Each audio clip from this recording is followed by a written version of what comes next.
ನಮಸ್ಕಾರ ಗುರುಗಳೇ. ಶರಣಾರ್ಥಿಮ್ಮ. ಗುರುಗಳೇ, ಪದೇ ಪದೇ ಮಾಟ ಮಾಡಿಸುವಂಥ ಶತ್ರುಗಳು, ಪದೇ ಪದೇ ಕಾಟ ಕೊಡುವಂಥ ಶತ್ರುಗಳಿಗೆ ಇಲ್ಲಿ ಯಾವ ರೀತಿ ಪರಿಹಾರ ಮಾಡಿಕೊಡ್ತೀರಾ? ಎಲ್ಲ ನನ್ನ ಕಾಳಿಪೀಠ ವೀಕ್ಷಕರನ್ನ ಶರಣಾರ್ಥಿ. ನೋಡಿ, ಇಲ್ಲಿ ಅನೇಕ ಸಾವಿರಾರು ಜನ ಭಕ್ತರುಗಳನ್ನು ನಾನು ಗಮನಿಸಿದ್ದೀನಿ. ಸಾವಿರಾರು ಸಂಖ್ಯೆಯಲ್ಲಿ ಪರಿಹಾರಗಳನ್ನು ಆ ತಾಯಿ ಮಾಡಿಕೊಟ್ಟಿರ್ತಕ್ಕಂಥದ್ದನ್ನು ನಾನು ಗಮನದಲ್ಲಿ ಇಟ್ಕೊಂಡಿದ್ದೀನಿ. ಹೆಂಗಪ್ಪ ಅಂತಂದರೆ, ಈ ರೀತಿ ಪರಿಹಾರ ಮಾಡ್ಕೊಂಡು ಹೋಗ್ತಾರೆ. ಪರಿಹಾರ ಮಾಡ್ಕೊಂಡು ಹೋಗಿ ಅಮ್ಮನವ್ರೊಂದು ಪ್ರಶ್ನೆ ಕೇಳ್ಕೊಂಡು ಒಂದು ತಡೆ ನಿವಾರಣೆ ಮಾಡ್ಕೊಂಡು ಹೋಗ್ತಾರೆ. ಒಂದು ವಾರ ಚೆನ್ನಾಗಿರ್ತಾರೆ, ಮತ್ತೆ ರಿಪೀಟ್. ಅಥವಾ ಒಂದು ಅಮಾವಾಸ್ಯೆಯಲ್ಲಿ ಬಂದು ಇಲ್ಲಿ ನಡೀತಕ್ಕಂಥ ಶತ್ರು ನಿಗ್ರಹ ಹೋಮಕ್ಕೆ ಪಾಲ್ಗೊಂಡು ಮನೆಯಿಂದ ತೆಂಗಿನಕಾಯಿ ನಿಂಬೆಹಣ್ಣೆಯನ್ನು ಉಳಿಸ್ಕೊಂಬಂದು ಕೇಳಿರ್ತೀವಲ್ಲ, ಈ ನಿವಾಳಿಸ್ಕೊಂಬಂದು ಶತ್ರು ನಿಗ್ರಹ ಹೋಮಕ್ಕೆ ಪಾಲ್ಗೊಂಡು ಅವತ್ತು ಕೂಡ ತಡೆ ಹೊಡಿಸಿ ಅಮ್ಮನವ್ರನ್ನ ಪ್ರಶ್ನೆ ಮಾಡ್ಕಿ ಪುಣ್ಯ ಸ್ನಾನವನ್ನು ಮಾಡ್ಕೊಂಡು ಹೋಗಿರ್ತಾರೆ. 15 ದಿವಸ ಅವ್ರಿಗೇನು ಸಮಸ್ಯೆ ಆಗಲ್ಲ. ಮತ್ತೆ 1 ತಿಂಗಳು ಅವ್ರಿಗೆ ಇದೇ ರೀತಿ ಬಂದಿರ್ತಾರೆ, ಮತ್ತೆ ಸಮಸ್ಯೆಗಳಾಗಲ್ಲ, ಮತ್ತೆ ರಿಪೀಟ್ ಆಗುತ್ತೆ. 15 ದಿವಸ ಇಲ್ಲಿ ಬರ್ತಾರೆ, ನನ್ನ ಕೈಲಿ ಹೇಳ್ಕೊಂತಾರೆ, ಸ್ವಾಮಿ ಇಲ್ಲಿ ಬಂದು ಹೋದು ಸ್ವಾಮಿ, ಒಂದು ತಡೆ ನಿವಾರಣೆ ಮಾಡಿಸ್ಕೊಂಡು ಸ್ವಾಮಿ, ಅಮ್ಮನವ್ರನ್ನ ಪ್ರಶ್ನೆ ಕೇಳ್ಕೊಂಡು ಹಿಂಗೆ ಏನಾಗಿತ್ತು ಅಂತ ಹೇಳಿದರು ಅಮ್ಮನವರು. ಒಂದು ತಡೆ ನಿವಾರಣೆ ಮಾಡಿಕೊಟ್ಟು ಅಮ್ಮನವ್ರು ಏನೋ ಒಂದು ಪ್ರಸಾದ ಕೊಟ್ಟರು, ನಿಂಬೆಹಣ್ಣಿನ ಪ್ರಸಾದ ಕೊಟ್ಟರು. ಮನೇಲಿ ಅಮ್ಮನವ್ರು ಹೇಳ್ದಂಗೆ ನಾವು ಮಾಡ್ಕೊಂಡು 15 ದಿವಸ ನಾವು ಸೂಪರ್ ಆಗಿದ್ದು ಸ್ವಾಮಿ, ಅಥವಾ 1 ವಾರ ಚೆನ್ನಾಗಿದ್ದು ಸ್ವಾಮಿ, ಅಥವಾ ಸ್ವಾಮಿ ಇಲ್ಲಿಂದ ಹೋದ್ಮೇಲೆ ಸೂಪರ್ ಆಗಿದ್ದು ಸ್ವಾಮಿ, 1 ತಿಂಗಳು ಭಾರಿ ಚೆನ್ನಾಗಿದ್ದು, ನಮ್ಮ ವ್ಯಾಪಾರ ವ್ಯವಹಾರ ಚೆನ್ನಾಗಿ ನಡೀತಿತ್ತು, ನಮ್ಮ ಕುಟುಂಬ ಚೆನ್ನಾಗಿತ್ತು, ಆರೋಗ್ಯನೂ ಕೂಡ ಸುಧಾರಣೆ ಆಗಿತ್ತು, ಮತ್ತೆ ರಿಪೀಟ್ ಆಗಿದೆ. ಇದಕ್ಕಿದ್ದಂಗೆ ವ್ಯಾಪಾರ ಡೌನ್ ಆಗ್ಬಿಡ್ತು, ಇದಕ್ಕಿದ್ದಂಗೆ ನಮ್ಗೆ ಆರೋಗ್ಯ ಸಮಸ್ಯೆಗಳು ಶುರುವಾಗ್ಬಿಟ್ಟು, ಇದಕ್ಕಿದ್ದಂಗೆ ನಮ್ಮ ಮನೆ ಒಳಗೆ ಕಿರಿಕಿರಿಗಳು ಶುರುವಾಗ್ಬಿಟ್ಟು ಅನ್ನುವಂಥದ್ದನ್ನು ಇಟ್ಕೊಂಡು ಬರೋ ಅಂಥ ಸಾವಿರಾರು ಭಕ್ತರುಗಳನ್ನು ನಾನು ಇಲ್ಲಿ ನೋಡಿದ್ದೀನಿ. ಅದರ ಅರ್ಥ ಇಷ್ಟೇ, ಪದೇ ಪದೇ ಈಗ ಒಂದು ದೇವಸ್ಥಾನಕ್ಕೆ ಹೋಗಿ ಬಂದ್ರ, ಒಂದು ತಡೆ ನಿವಾರಣೆ ಮಾಡ್ಕೊಂಬಂದ್ರ, ಒಂದು ಪುಣ್ಯ ಸ್ನಾನವನ್ನು ಮಾಡ್ಕೊಂಬಂದ್ರ, ಅಥವಾ ಒಂದು ಗುರು ಭೇಟಿ ಮಾಡಿರ, ಒಂದು ದೈವ ನಿಮಗೆ ರಕ್ಷಣೆ ಕೊಟ್ಟು ಕಳಿಸ್ತಾ ನೀವು ಚೆನ್ನಾಗ್ಬಿಟ್ರಾ, ಅದನ್ನ ಶತ್ರು ನಿಮ್ಮನ್ನ ಕೆಡಕ್ ಮಾಡ್ತಿರ್ತಾನಲ್ಲ, ಅವನು ಗಮನಿಸ್ತಿರ್ತಾನೆ. ಈ ತಿಂಗಳು ಹೆಂಗಿದ್ದಾರೆ ಇವರು, ಇದೇನು ಇದಕ್ಕಿದ್ದಂಗೆ ಇವರು ಚೆನ್ನಾಗಿ ಓಡಾಡ್ತಾವ್ರಲ್ಲ, ಇದಕ್ಕಿದ್ದಂಗೆ ವ್ಯಾಪಾರ ಶುರು ಆಗ್ಬಿಡ್ತಲ್ಲ ಇವ್ರದ್ದು, ಯಾಕೆಂದ್ರೆ ಅವನು ಕಳ್ತನ ಮಾಡಿರ್ತಾನೆ, ನಿಮ್ಮ ಮೇಲೆ ಕೆಡಕ್ ಮಾಡಿರ್ತಾನೆ. ಇದಕ್ಕಿದ್ದಂಗೆ ಇದು ಚೆನ್ನಾಗ್ಬಿಟ್ರಲ್ಲ, ಅವ್ನು ಗುರಿ ಇಟ್ಕೊಂಡು ಚೆನ್ನಾಗಿ ನಡೀತೈತೆ, ಯಾವುದೋ ದೇವಸ್ಥಾನಕ್ಕೆ ಹೋಗಿದ್ದಾರೆ, ಯಾರನ್ನೋ ಗುರು ಭೇಟಿ ಮಾಡಿದ್ದಾರೆ, ಏನೋ ಮಾಡ್ಕೊಂಬಂದವ್ರೆ, ಶುರುವಾತು, ಮತ್ತೆ ಹೊಡಿತಾನೆ, ಮತ್ತೆ ಅವನಿಗೆ ಕೆಡಕ್ ಮಾಡ್ತಾನೆ, ಮತ್ತೆ ಸಮಸ್ಯೆ ಮಾಡ್ತಾನೆ. ಈ ರೀತಿಯಾದಂಥ ಸಮಸ್ಯೆ ಮಾಡಿದಂಥವ್ರಿಗೆ, ಈ ರೀತಿಯಾದಂಥ ಪದೇ ಪದೇ ಪದೇ ಕೆಡಕಿನ ಮೇಲೆ ಕೆಡಕು ಮಾಡ್ಕೊಂಡು ನಿಮ್ಮನ್ನು ಆಟ ಆಡಿಸ್ತಾ ಇರ್ತಕ್ಕಂಥ ಸಮಸ್ಯೆಯವರಿಗೆ ಇಲ್ಲಿ ಶಾಶ್ವತವಾದಂಥ ಪರಿಹಾರವನ್ನು ನೀಡ್ತಕ್ಕಂಥ ಕೆಲಸ ಮಾಡ್ತಾಳೆ.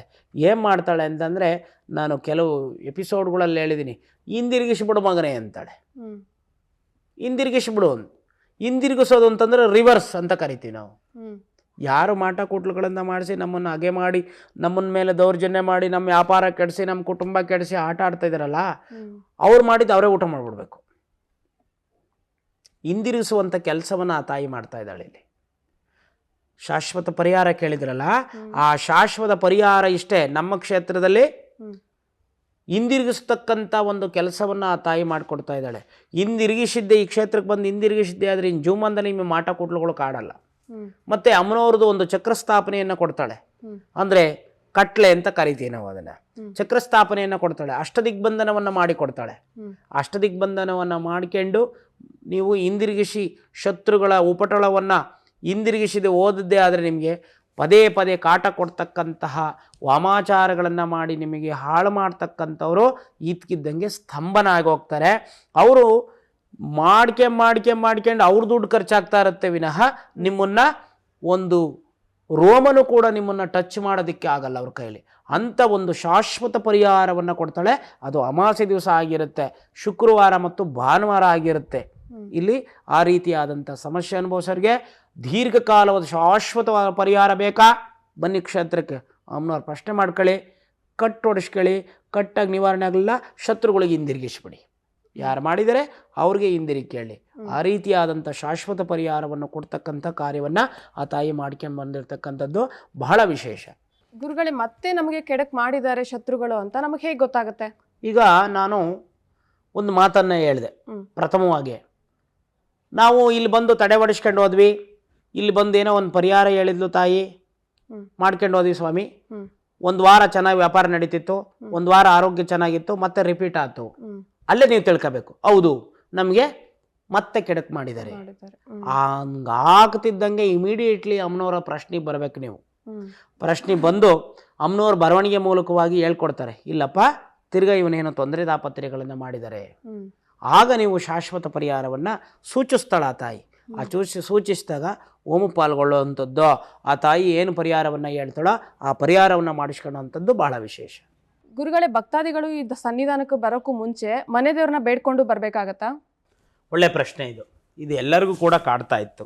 ಯಾಕಪ್ಪ ಅಂತಂದರೆ ಪ್ರತಿಯೊಂದು ಕುಟುಂಬಕ್ಕೂ, ಪ್ರತಿಯೊಂದು ಗ್ರಾಮಕ್ಕೂ, ಪ್ರತಿಯೊಂದು ಊರಿಗೂ ಒಂದೊಂದು ದೇವತೆ ಅಂತ ಇರುತ್ತೆ. ಅಧಿದೇವತೆಗಳು ಅಂತ ನಾವು ಕರಿತೀವಿ, ಗ್ರಾಮ ದೇವತೆಗಳು ಅಂತ ಕರಿತೀವಿ, ಕುಲದೈವ ಅಂತ ಹೇಳಿ ಕರಿತೀವಿ.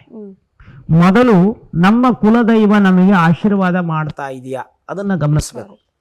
ಮೊದಲು ನಮ್ಮ ಗ್ರಾಮ ದೇವತೆ ನಮ್ಮನ್ನ ರಕ್ಷಣೆ ಮಾಡ್ತಾ ಇದ್ದಾಳ ಅದನ್ನ ಗಮನಿಸ್ಬೇಕು.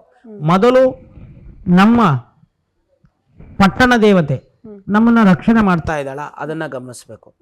ಯಾವಾಗ ನಿಮ್ಮ ಗ್ರಾಮ ದೇವತೆಗಳಲ್ಲಿ ನಿಮ್ಮನ್ನ ರಕ್ಷಣೆ ಮಾಡೋದಕ್ಕೆ ಸಾಧ್ಯವಾಗಲ್ವೋ, ಯಾವಾಗ ನಿಮ್ಮ ಕುಲದೈವ ನಿಮ್ಮನ್ನ ಕೈ ಹಿಡಿದಲೇ ಕೈ ಬಿಟ್ಟಿರುತ್ತೋ, ಯಾವಾಗ ನಿಮ್ಮ ಪಟ್ಟಣ ದೇವತೆಗಳು ನಿಮ್ಮನ್ನ ಕುಲದೇವತೆಗಳು ಕೈ ಬಿಟ್ಟಿರ್ತವೋ ಅಂಥ ಸಂದರ್ಭದಲ್ಲಿ ಇಂಥ ದೇವತೆಗಳನ್ನ ಇಡ್ಕೋಬೇಕು. ಯಾಕಪ್ಪ ಕೈ ಬಿಟ್ಟಿರ್ತವೆ? ಆ ದೇವತೆಗಳು ಯಾರು ಕೂಡ ಕೈ ಬಿಡಲ್ಲ. ನಮ್ಮ ಕುಲದೈವ, ನಮ್ಮ ಗ್ರಾಮ ದೇವತೆಗಳು ಕೈ ಬಿಡಲ್ಲ. ಯಾವಾಗ ಕೈ ಬಿಡ್ತವೆ ಅಂತಂದ್ರೆ ಕೈ ಬಿಡೋ ಹಾಗೆ ಮಾಡಿರ್ತಾರೆ. ನಮ್ಮ ಮನೆ ದೇವರು ಕೆಲವು ಶಾಸ್ತ್ರಗಳಲ್ಲಿ ಹೇಳ್ತಾರೆ, ನಿಮ್ಮ ಮನೆ ದೇವ್ರ ಆಶೀರ್ವಾದ ಇಲ್ಲಪ್ಪ, ನಿಮ್ಮ ಮನೆ ದೇವರು ಯಾರೋ ಕಟ್ಟಾಕ್ಬಿಟ್ಟಿದ್ದಾರೆ, ನಿಮ್ಮ ಗ್ರಾಮ ದೇವತೆಯಿಂದ ನಿಮ್ಗೆ ಆಶೀರ್ವಾದ ಇಲ್ಲ, ನಿಮ್ಮ ಗ್ರಾಮ ದೇವತೆ ಯಾರೋ ಕಟ್ಟಾಕ್ಬಿಟ್ಟವ್ರಪ್ಪ ಅಂತ ಹೇಳಿ ಪ್ರಶ್ನೆಗಳು ಬರ್ತವೆ. ಆಗ ಇಮಿಡಿಯೇಟ್ಲಿ ನೀವು ಮಾಡಬೇಕಾದಂಥ ಕೆಲಸ ಏನಪ್ಪ ಅಂದರೆ, ಈ ರೀತಿಯಾದಂಥ ಸಮಸ್ಯೆಗಳನ್ನು ಅನುಭವಿಸಿ ತಡ್ಕೊಳಕ್ ಆಗ್ತಾ ಇರಲ್ಲ, ಆಗ ನೀವು ಮಾಡಬೇಕಾದಂಥ ಕೆಲಸ ಫಸ್ಟ್ ನಿಮ್ಮ ಕುಲದೈವಕ್ಕೆ ಹೋಗ್ಬಿಡ್ಬೇಕು. ನಿಮ್ಮ ಗ್ರಾಮ ದೇವತೆಗೆ ಹೋಗ್ಬಿಟ್ಟು ಒಂದು ಹಣ್ಣು ಕಾಯಿಯನ್ನು ಮಾಡಿಸ್ಬೇಕು.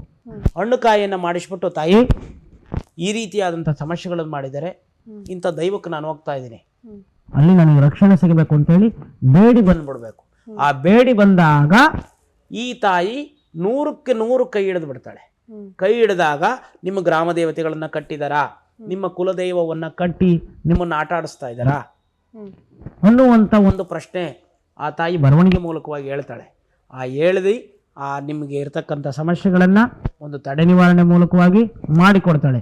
ಗ್ರಾಮ ದೈವದ ಕಟ್ಟನ್ನು ಕೂಡ ನಿವಾರಣೆ ಮಾಡಿಕೊಡುತ್ತೆ. ನಿಮಗೆ ಕುಲದೈವವನ್ನು ಕಟ್ಟಿ ನಿಮ್ಮನ್ನು ಆಟ ಆಡಿಸ್ತಾ ಇರ್ತಕ್ಕಂಥ ಕುಲದೈವವನ್ನು ಕಟ್ಟು ನಿವಾರಣೆ ಮಾಡಿಕೊಟ್ಟಾಗ ಆ ಕುಲದೈವದ ಪ್ರಕಾಶಮಾನವಾದಂಥ ಪ್ರಭಾವ ಕೂಡ ನಿಮ್ಮ ಮೇಲೆ ಬರುತ್ತೆ. ಈ ತಾಯಿಯು ಕೂಡ ಪ್ರಭಾವನೂ ಬರುತ್ತೆ.